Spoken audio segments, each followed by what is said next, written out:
collection, preparation, and insemination. So preferably has to be done in the clinic. These days, due to COVID, we are actually asking the patients to collect at home. Prolonged exposure of sperm to seminal plasma results in a marked decline in both motility and viability. Hence, they must be separated as soon as possible after ejaculation. And again, after the wash, the interval is of crucial number because that is going to reduce the number of the fertilizable sperms.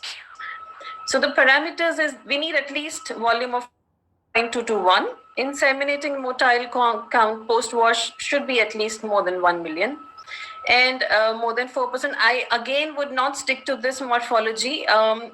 Many andrologists believe even a morphology of even lesser percentage is okay for an IUI. Definitely it will affect the success rate, but that doesn't mean you can't do the IUI if it is 2%. Total sperm count in the native, so the TMSC is a new concept. So the total number of sperms should, if they're more than 5 million, you're good. Total motility in the native sample more than 30%. While using these cutoffs, specificity was higher. So the conclusion is intrauterine insemination used for treating male factor infertility has little chance of success when the woman is older than 35. Number of motile sperms inseminated is less than 5 million, or the morphology is less than 30%. We all know we have various techniques these days. Swimmer also works well if the numbers is good, but density gradient has been acknowledged as the best. These days we also have microfluidics and MAX. Sperm morphology and number, this we have discussed. So also there is a very important thing, concept of consecutive ejaculate. Recently in ESHRE, Dr. Peter Schlegel also said the same. The abstinence that we usually tell the patient around 2 days, it's not really necessary. Also, if there is no good sample received in the first collection, immediately after that, if you ask the patient, the man to give a second sample, many times you'll be surprised that the second sample will be worth using. The timing. So the timing is having a crucial importance, and a lot of split data is going to come when we talk of 1 or 2, but we all know single IUI timed post-ovulation gives better CPR, the clinical pregnancy rate, when compared with the single pre-ovulation IUI for non-male fertility. So basically, single IUI is being practiced most commonly, and double IUI has a place where male factor is there. So there is a meta-analysis which takes all the studies together and says the odds ratio is 1.8. If you follow that, then we all must do double, but we don't do that. Why? Because there is one study in which the male factor, with the cause is the male factor, and there the OR is 4.6. So it skews the data. And otherwise, if you leave the male factor and look into all other studies, it is 1.2. It's not very significant. You can still do double if you want, but this is the data. So if it is a male factor, it does make sense to probably go for a double insemination, or even if you're going to consider IVF next time, so this is your last IUI, you can always do that. Sorry to interrupt you, doctor. You have 4 minutes left. All right, thank you. So the number of inseminations, the data is split, and we have discussed this just now. So always tell the patient to continue having sexual intercourse after you do IUI.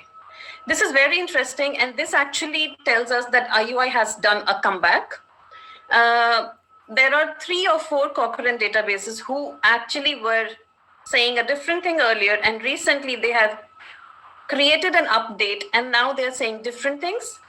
One of that was again Keshav's, the one he spoke about. So I'll come to that later maybe. But coming back to this, so this basically in 2012 said it mitigated the importance of the place of IUI in the practice. But the same group in 2020, in March, I think they were sitting in the couch and they read their own study, and they created the update in the lockdown phase. So many people are creating an update of their own studies. So very interesting. So this is, so now they are accepting the due. So this is the conclusion first, and this is the conclusion second. Now they are accepting a little bit, the language is changed, and now they're telling us in a way that IUI has a place. Okay, so older women, 40. So we all know that in older women, if you start IVF earlier, so 40 is not after real 40, it is after 38 years of age that they've taken in this study. So at that age, you can definitely quickly consider IVF based on, again, patient selection. But largely, definitely, you must switch on to IVF. Unilateral tubal blockage. So just to cut it short, if there is a unilateral tubal blockage with a proximal block, it is not that bad. So it is as good as the unexplained infertility, but the distal block is a bad block. So this is, and also similarly the distortion. If the distortion that has been caused more than 45 degrees, that will not give you a good result. Hysteroscopy, again, the same thing. They had previously they said something else, now they're saying something else. So, but that is good. It is good to correct our own things. So they said that hysteroscopy had a huge role earlier. Now they're saying, okay, no, maybe it doesn't improve that much. Similarly, actually, this is very shocking because when we were trained, that was a different time. So we used to remove all submucosal fibroids, but now even in that, the left is the previous and the right is the recent one. So even that may not, so hysteroscopic polypectomy may improve. So it doesn't clearly improves the pregnancy after the treatment. So letrozole versus CC. So basically what happens, the loop is closed of the axis in letrozole and the loop is not closed in clomiphene. That is why it keeps on making more follicles. And after the loop closes, the monofollicular growth happens, stops there, and we have only one follicle in letrozole. So, but letrozole appears to, so this is again another example.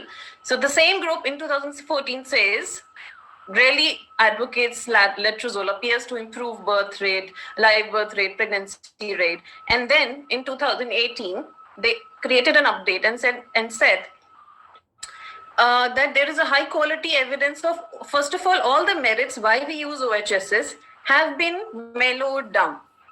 So probably CC has a place. So there is a high quality evidence that OHSs rates are similar with letrozole or clomiphene. There's a high quality evidence of no difference in the miscarriage rate, which actually we always say, or multiple pregnancy rates. There's a low quality evidence of the no difference in live birth and pregnancy. So they have really revised it.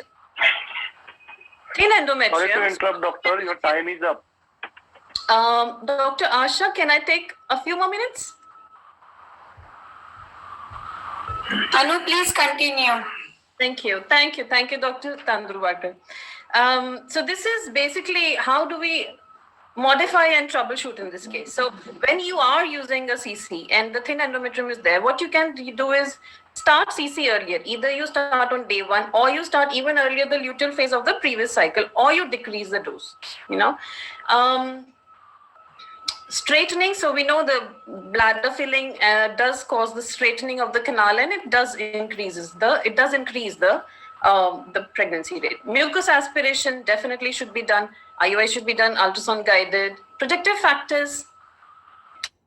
So basically the couple with the best chance of pregnancy can be described as what we have already said, under 30. The TMSC, the total motile sperm count is more than 5 million.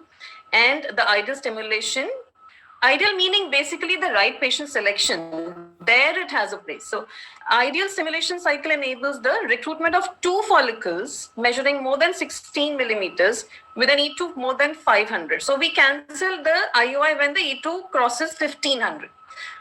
On the day of the HCG, the best results are obtained when IUI is performed using a soft catheter. And definitely try not to touch the fundus. So prediction for success in IUI. Again, similar numbers are here. Poor response. So why do we have situations that this patient is just not recruiting with the IUI basically we induce in IUI and we stimulate in IVF. We don't stimulate in IVF in IUI. We only do the induction, and that fails. So most often there are three reasons. It's a high AMH, or if it's having an FSH receptor polymorphism, or if there is another thing called V beta LH gene mutation. So these patients are actually refractory to low doses of any kind of gonadotropins, and they need higher doses, and hence they need to be switched to ART. Adjuvants, I would want to skip here, but nothing is having a real clear-cut benefit. I would want to skip this because I think we have discussed this. So the conclusion is IUI should be considered as a first-line treatment option in the management of infertility, considering it's simple, non-invasive, and cost-effective, and definitely more patient-friendly over IVF. Thank you. Thank you, Anu. It was a wonderful talk. Thank you. I was really enjoying the way you brought out the controversies and confusions regarding letrozole, hysteroscopy,